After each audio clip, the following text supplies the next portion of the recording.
Hello future officers, welcome back to your channel English with कोकिला।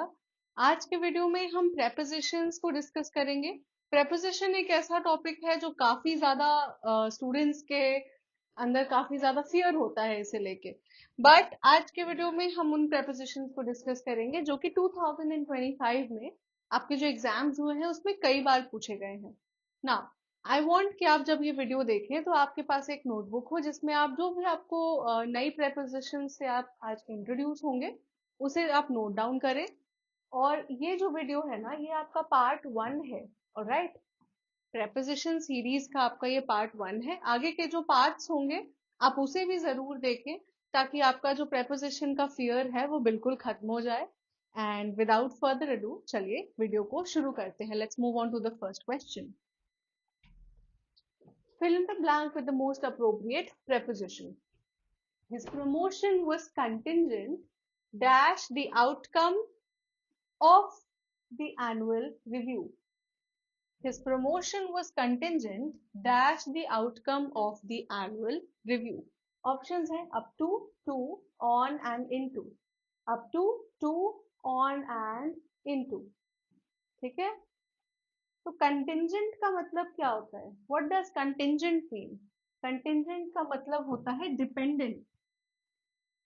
ठीक है, dependent, निर्भर। ठीक है, और डिपेंडेंट के साथ आप हमेशा क्या लगाते हैं? ऑन लगाते हैं। ठीक है, किस चीज पर डिपेंड करता है? तो जो आपके एनुअल रिव्यू का आउटकम है उस पे डिपेंड करता है उसका प्रमोशन। ठीक है, तो कंटिंजेंट के साथ भी आप क्या लगाएंगे? ऑन लगाएंगे। रिलाइड भी एक सिमिलर मीनिंग है, रिलाइड ऑन, है ना। रिलाइड ऑन का मतलब भी क्या होता है? निर्भर होना।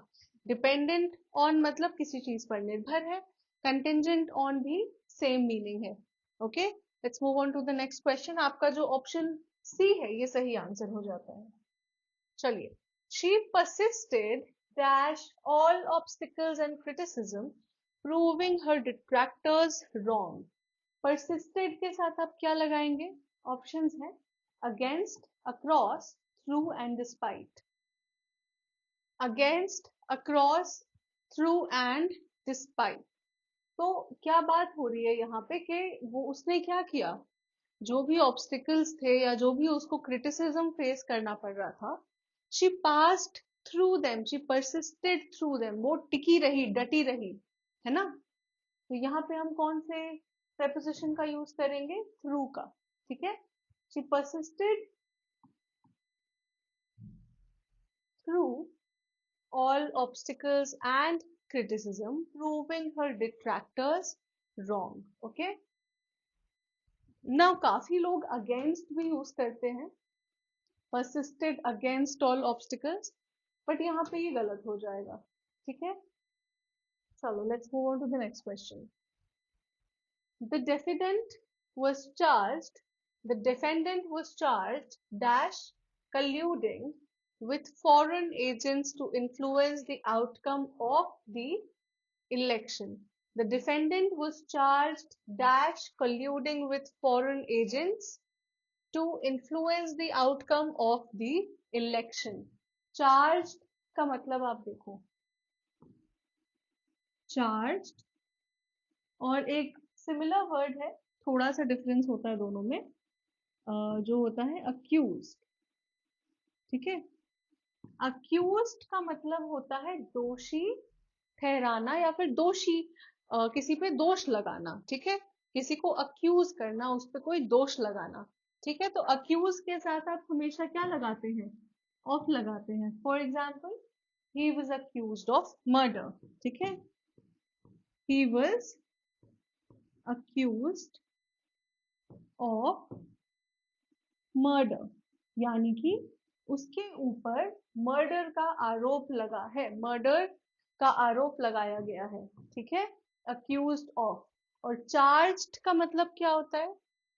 चार्ज्ड जो है ना, इसका मतलब होता है फाइनली डिसाइड हो गया है कि हाँ उसी ने ये काम किया था।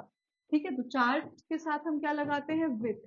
For example, he was charged with murder, ठीक है, यानी कि उसने मर्डर किया था और उसे इस बात के लिए चार्ज कर दिया गया है, ठीक है। यानी कि चार्ज क्या हो गया, अक्यूज आप आरोप लगाते हैं, पर चार्ज का मतलब क्या हो गया कि आप ये प्रूव कर दे रहे हैं कि उसने मर्डर किया था, and he was charged, convicted भी कहते हैं लोग, कन्विक्टेड भी कहते हैं, चार्ज्ड विथ मर्डर, ठीक है। तो ऑप्शन आपके क्या थे, of, for, with and about. सही आंसर है आपका with, he was charged with murder, sorry, he was charged with colluding with foreign agents मतलब, colluding मतलब, colluding का मतलब क्या होता है, किसी के साथ क्या करना, साठ गांठ करना, ठीक है। किसी के साथ आप मिल के कोई चीज प्लान करते हैं इन अ नेगेटिव सेंस, ठीक है, इन अ नेगेटिव सेंस, इसका एक नेगेटिव सेंस होता है कि आप किसी फॉरेन एजेंट के साथ मिलकर आप क्या कर रहे हैं, षड्यंत्र रच रहे हैं, आप साठ गांठ कर रहे हैं, ठीक है। The teacher divided the students dash four groups for the activity. The teacher divided the students dash four group. क्या बात हो रही है, डिवाइड किया गया है ना। तो डिवाइडेड के साथ हम क्या यूज करते हैं, इनटू प्रेपोजिशन का यूज करते हैं। ऑप्शंस देखिए, among, into, between and in, ठीक है। बिटवीन आप देखो तब लगाओगे, काफी लोग को लगेगा कि बिटवीन यहाँ पे यूज होना चाहिए, ठीक है, पर बिटवीन आप तब लगाओगे जब दो लोगों के बीच में कोई बात होती है या दो चीजों के बीच में कोई बात हो रही है, तब आप बिटवीन लगाओगे, ठीक है। यहाँ पे क्या हो रहा है, बांटा जा रहा है इनटू फोर ग्रुप्स, ठीक है। So right answer is option 2। The poet reflects dash the impermanence of beauty and the inevitability of decay। impermanence का मतलब क्या होता है, टेम्पररी, कोई ऐसी चीज जो इम्पर्मानेंट है, टेम्पररी है, परमानेंट नहीं है। इनएविटेबल का मतलब कोई ऐसी चीज जिसे टाला नहीं जा सकता, ठीक है। द पोएट रिफ्लेक्ट्स, अब आप देखो रिफ्लेक्ट के साथ, रिफ्लेक्ट्स के साथ आप कौन सा प्रेपोजिशन लगाओगे, ऑप्शंस क्या हैं आपके, on, over, under and until, on, over, under and until. Reflects के साथ आप कौन से प्रेपोजिशन का यूज कर सकते हैं, तो आप देखिए कि रिफ्लेक्ट्स के साथ हम ऑन का भी यूज करते हैं और ओवर का भी यूज करते हैं, ठीक है। अब यहाँ पे ऑन होगा या ओवर, क्योंकि ऑप्शंस में तो ऑन और ओवर दोनों है। तो यहाँ पे आप देखो, जब आप रिफ्लेक्ट ऑन कहते हैं तो आपका मतलब होता है कि किसी चीज पर क्या, सोचना, ठीक है, किसी चीज को कॉन्टम्पलेट करना, when you are thinking something या फिर contemplating, ठीक है, आप कॉन्टम्पलेट कर रहे हैं, सोच रहे हैं, विचार कर रहे हैं किसी चीज पे, तो वहां आप ऑन लगाएंगे। ओवर आप तब लगाएंगे जब आप कोई पास्ट एक्शन या फिर इवेंट के बारे में सोच रहे हैं, कोई चीज जो हो चुकी है, आपने कोई चीज की है या पास्ट में, या कोई चीज जो आपने एक्सपीरियंस की, या कुछ कोई चीज जो पास्ट में हुई है, अगर आप उसके बारे में सोच रहे हैं तो आप क्या बोलेंगे, रिफ्लेक्ट ओवर। लेकिन अगर आप किसी चीज के बारे में कॉन्टेम्पलेट कर रहे हैं, किसी आइडिया या फिर किसी चीज के बारे में क्या कर रहे हैं, सोच रहे हैं, you are thinking about it, किसी चीज का चिंतन कर रहे हैं, तो आप क्या लगाएंगे, ऑन लगाएंगे। तो सही आंसर यहाँ पे क्या हो जाता है, द पोएट रिफ्लेक्ट्स ऑन। क्यों, क्योंकि वहां पे पोएट क्या कर रहा है, सोच रहा है ब्यूटी के बारे में कि ब्यूटी कितनी टेम्पररी चीज है, ठीक है। सही आंसर है option number 1। She is proficient dash several programming languages including Python and Java। Proficient के साथ आप क्या लगाते हैं, प्रोफिशिएंट का मतलब होता है एक्सपर्ट, ठीक है, किसी चीज में वो एक्सपर्ट है, बहुत फ्लुएंट है, बहुत जानकार है, उस चीज की, ठीक है। तो यहाँ पे आप क्या लगाएंगे, प्रोफिशिएंट इन, ठीक है। ऑप्शन है at, on, in and with, तो सही आंसर क्या है, इन है। She is proficient in several programming languages. After the heavy rain the flood waters rose dash the level of the streets. Options below, above, across, and between. After the heavy rain, the flood waters rose dash the level of the streets. तो यहाँ पे आप देखो क्या बात हो रही है कि जो बाढ़ का जो पानी था, जो फ्लड वाटर था, वो स्ट्रीट लेवल के भी ऊपर आ गया, ठीक है। तो ऊपर जाने की सेंस में बात हो रही है, इट केम अप, है ना। ऑप्शंस क्या है आपके, below, above, across and between. तो सही आंसर क्या है, अबव। क्यों, क्योंकि एक यही ऑप्शन है जो क्या ऊपर जाने का सेंस दे रहा है, right. So after the heavy rain the flood waters rose above the level of the streets. Now she is fond dash classical music. Fond के साथ आप देख लो हमेशा कौन से preposition का यूज करेंगे आप फॉन्ड के साथ। ऑप्शंस हैं of, in, with and for. Of, in, with and for. Font का मतलब क्या होता है, किसी चीज को लाइक करना, किसी चीज के शौकीन हैं आप, किसी चीज को पसंद करते हैं, कोई चीज आपको अच्छी लगती है, तो आप यहाँ पे फॉन्ड ऑफ का इस्तेमाल करते हैं, ठीक है। She is fond of classical music. So option 1 is the right answer. Now, the proposal was rejected dash grounds of insufficient evidence. क्यों रिजेक्ट किया, किस चीज के आधार पे, किस चीज के ग्राउंड पे, इनसफिशिएंट एविडेंस की वजह से, ठीक है। ऑप्शंस क्या हैं आपके, by, on, in and under. By, on, in and under. The proposal was rejected किस आधार पर, on which grounds, on grounds of insufficient evidence. तो यहाँ पे आप ऑन लगाएंगे, ठीक है। The committee is not authorized to act dash behalf of the organization in international matters, ठीक है। act के साथ आप दो prepositions यूज कर सकते हैं, या तो on लगाते हैं या तो upon लगाते हैं। ऑप्शंस देख लेते हैं यहाँ पे, in, for, on and upon।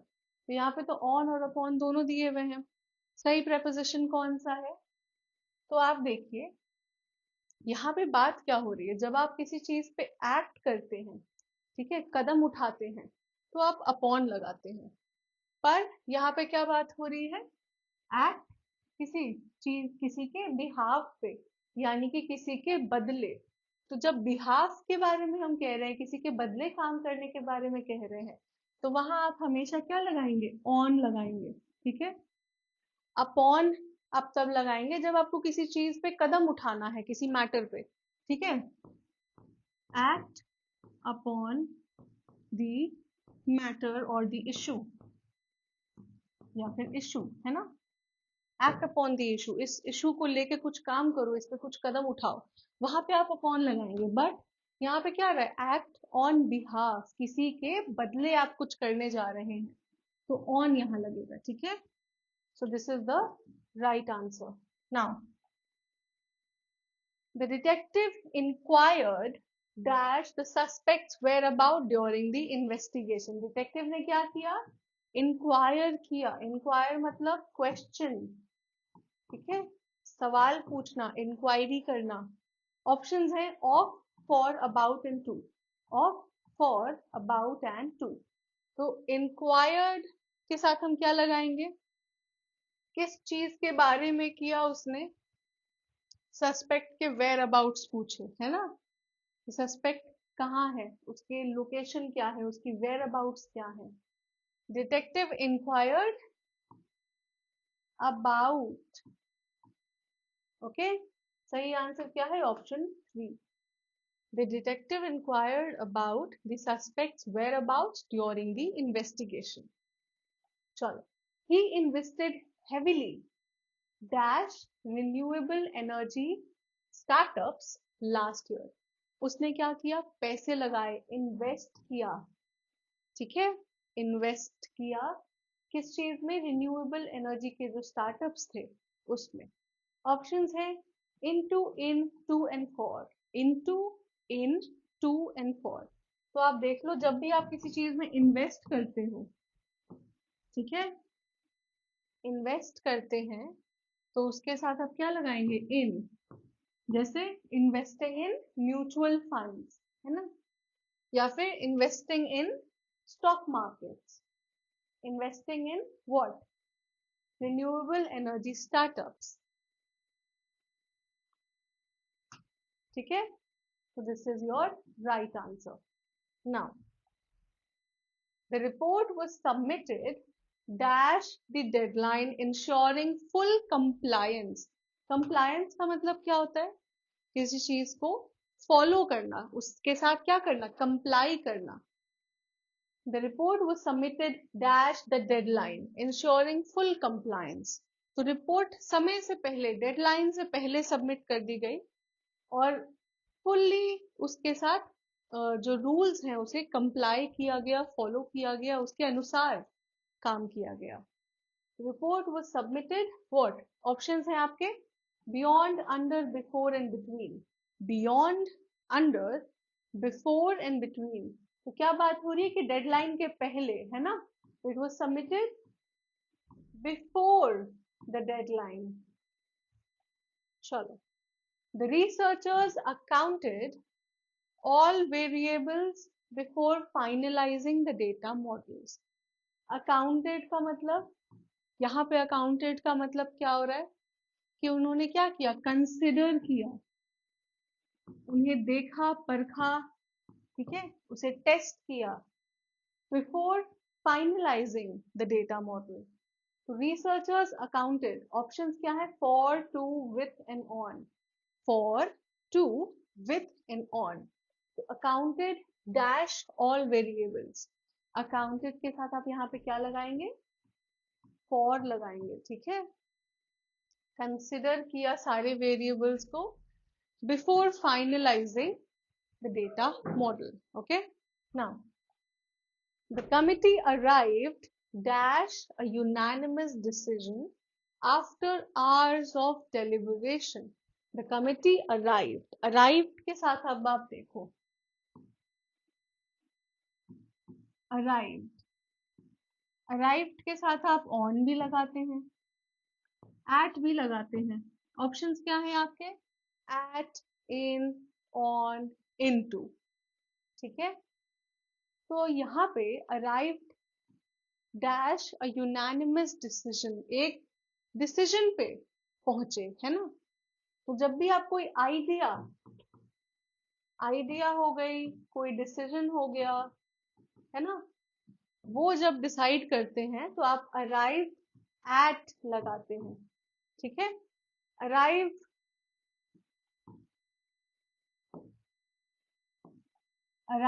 Eight. ठीक है, ऑन आप कब लगाएंगे? ऑन आप कब लगाएंगे? जब कोई स्पेसिफिक प्लेस के बारे में आप बात कर रहे हैं. For example, the train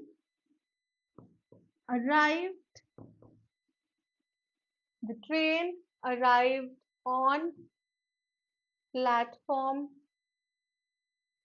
number 1. ठीक है, तो यहाँ पे आप क्या लगाएंगे? ऑन, क्योंकि एक स्पेसिफिक प्लेस है, स्पेसिफिक, ध्यान रखना. ठीक है, अगर मैं बोलूं कि train arrived at the station, क्यों?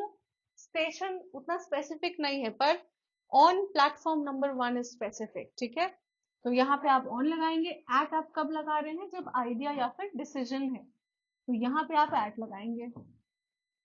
सही आंसर है आपका option 1. The solution is not compatible dash older versions of the software. Compatible के साथ आप कौन से preposition का यूज करते हैं? ऑप्शंस हैं for, to, with and at. क्या बात हो रही है कि जो सोल्यूशन है वो बाकी सॉफ्टवेयर के पुराने वर्जन्स के साथ कंपैटिबल नहीं है। किसके साथ कंपैटिबल नहीं है? पुराने वर्जन्स के साथ।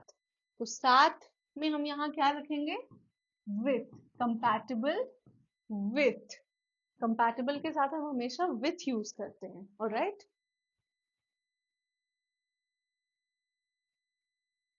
The policy was implemented dash accordance with international standards. The policy was implemented dash accordance with international standards. Accordance मतलब according to, है ना? One second. Accordance मतलब according to, किसी चीज के अनुसार। ठीक है, तो पॉलिसी को इम्प्लीमेंट किया गया इन अकॉर्डेंस। ठीक है, ऑप्शंस क्या है? इन, बाय, टू एंड अंडर। तो यहाँ पे आप इन लगाओगे।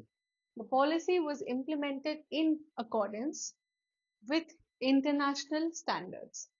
Now, the athlete was disqualified dash violating the rules of the competition. Athlete को डिस्क्वालीफाई क्यों किया गया था? क्योंकि उसने वायलेट किया, उल्लंघन किया रूल्स का। ठीक है, the athlete was disqualified dash with, for, to or from. With, for, to या फ्रॉम। तो किस चीज के लिए? Why was the athlete disqualified? For violating, violate करने के लिए। ठीक है, तो यहाँ आप क्या लगाओगे? For लगाओगे। Disqualified for। ठीक है, सो ऑप्शन 2 आपका सही हो जाता है। Now, the director insisted dash absolute silence during the rehearsal. किस चीज पे इंसिस्ट किया डायरेक्टर ने? एब्सोल्यूट साइलेंस पर। उसे बिल्कुल पिन ड्रॉप साइलेंस, शांति चाहिए थी। ऑप्शंस हैं आपके on, at, over, with. On, at, over, with. तो किस चीज पर उसने इंसिस्ट किया? इंसिस्टेड के साथ आप क्या लगाएंगे? इंसिस्टेड के साथ आप क्या लगाएंगे? इंसिस्ट मतलब जोर देना, काफी ज्यादा किसी चीज पे जोर देना, इंसिस्ट करना। तो आप यहाँ ऑन लगाएंगे। ठीक है, this is the right answer. चलो, the scientist elaborated the implication of the experiments during his lecture. Elaborate का मतलब क्या होता है? To explain in detail। किसी चीज को काफी ज्यादा डिटेल में एक्सप्लेन करना। ठीक है, तो the scientist elaborated dash the implication। Options क्या है? on, over, on, with and for। over, on, with and for। तो elaborated के साथ हम क्या बोलते हैं? on लगाते हैं। ठीक है, he elaborated on this और he elaborated on this topic।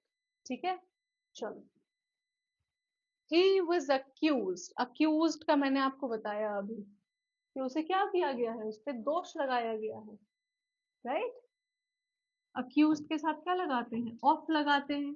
अभी मैंने बताया था आपको। ऑप्शंस हैं आपके for, of, with and about.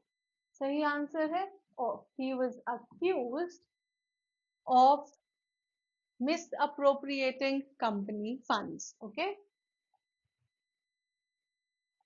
the delegates conferred का मतलब किसी चीज को डिस्कस करना। ठीक है, उसके बारे में बातचीत करना, उसे डिस्कस करना। So the delegates conferred the issue for several hours before reaching consensus। तो conferred के साथ हम क्या लगाएंगे? ऑप्शंस देख लेते हैं। and, for, on and above। and, for, on and above। तो यहाँ पे हम क्या लगाएंगे? on।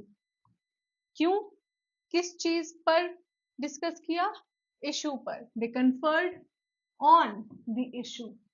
ठीक है, सही आंसर है आपका, 1 सेकेंड, सही आंसर है आपका option 3, on. The delegates conferred on the issue. Okay. The manager was taken aback. Taken aback का मतलब surprised. ठीक है. The manager was taken aback dash the sudden resignation of 3 key employees. यहाँ पे key का मतलब चाबी नहीं है. key का मतलब यहाँ पे क्या है? Important. ठीक है. The manager was taken aback dash sudden resignation of 3 key employees. Options हैं आपके by, at, for and over.